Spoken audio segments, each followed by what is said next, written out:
Hello mga kananay! And for today's video, another day, another travel series na naman tayo. At naimbitahan nga tayo magpunta sa probinsya ng Quezon. At dahil nga libre at gala ito, for the go tayo. Welcome to the island! Hi, we're here at Quezon. Continue and celebrate my birthday. Thank you so much, Sis Aleli. I love you.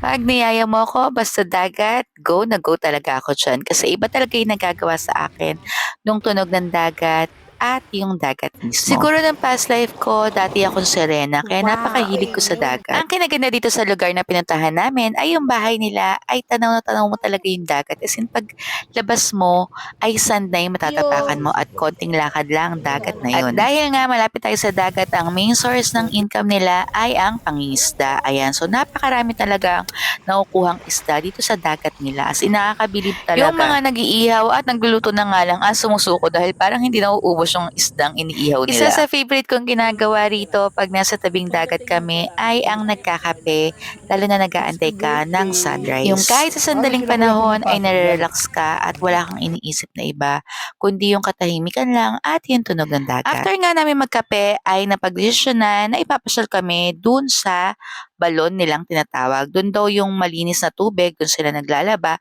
at kumukuha ng tubig nila. May ilang resorts kaming madadaanan bago kami makarating doon sa pupuntahan namin at isa sa resort na ito ay ang tinatawag na Borawan Island. Pag sinabi ng kasama mo na malapit lang, wag na wag ka talagang maniniwala dahil yung sinabing malapit lang, mga 20 to 30 minutes kami naglalakad. Pero in fairness naman, dahil sa ganda ng nilakaran namin at tinaanan namin, hindi namin namalayan na gano'n na pala kalayo yung nalakad namin. So, eto na nga, nakarating na nga kami sa tinatawag nilang balon at nung una nagtaka pa ako bakit sabi ko walang tubig.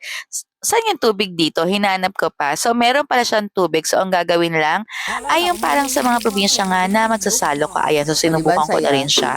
Dito nang gagaling yung tubig ng mga resort. So, imaginein mo, hindi raw to nauubusan ng tubig. O, diba ang galing? Yung mga nakatira naman sa isla ay dito nagpupunta para maglaban ng damit nila. O, diba ang layo na pinupuntahan nila para lang makapaglabas sila at makakuha ng malinis na tubig. Kaya napakaswerte natin na meron na tayong sariling gripo at hindi na tayo problema o mag-iigib pa o maglalakad ng napakalayo para lang maglaba at makakuha ng malinis na tubig. Alam niyo ba mga kananay, isa rin sa dahilan ko kaya gusto ko nagta-travel na kasama yung mga anak ko para ma-experience nila yung iba't ibang klaseng pamumuhay. Na hindi lahat ng tao pare-pareho at may pagkakataon na napakaswerte nila kumpara sa ibang tao. At dahil nga medyo mainit na at may mga kasama kaming bata na pagdesisyonan namin na magbangka na lang papalik sa kabilang isla.